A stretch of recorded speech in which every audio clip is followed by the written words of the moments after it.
Okay, so you guys are doing these cuckold sessions, and it's all just more or less straightforward sex. But then at one point, you came in, and Cassie asked for a golden shower. Yeah. Have you ever done that before? Never in my life. For one, I never did that before. I was never interested in doing it before.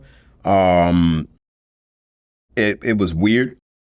You know, this thing just kept going levels of weird, man. Like that's that's the bad. Like it just kept going more and more, getting more and more weird. But she was the one that asked me to do it. And when the trial came out and you know, they were talking about this guy that urinated in Cassie's mouth and how she was choking and all of this stuff, man. I was waiting for that guy to testify. I was like, when is he coming out? Never happened. And then I realized, oh, I'm the guy that's supposedly... Nah, that's not how that happened, homie. Let me explain it to you. Okay, let's go. She asked me, if I would be willing to do it. And I asked her, why would you want someone to urinate on you? And, I thought that was a little bit strange. And the way Cassie talks, I'll tell you, she goes, I like the way that it feels trickling down my breasts and running over my nipples. And, it's really warm and it's really nice feeling. Like, that's how she talks, bro. So that's basically what she said to me. And so I was like, okay, I guess I'll give it a try. But, it felt disrespectful to me. And so there's no way in hell that I would have ever urinated in her face, man. I urinated on her chest. I did that wrong, improperly, because she didn't tell me, how that was supposed to actually, happen.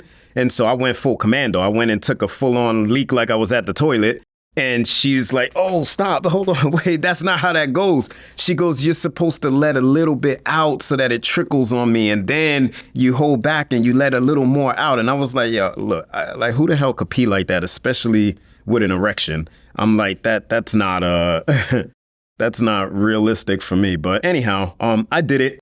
And after that, she jumped up, got in the shower, and then we proceeded to do what we were doing. But I guess she was turned on by that. That's, while I was doing it, she was definitely moaning and, feeling like she was hyper turned on by that. Did you ever do that again with her? Never. Just once? Once. Okay.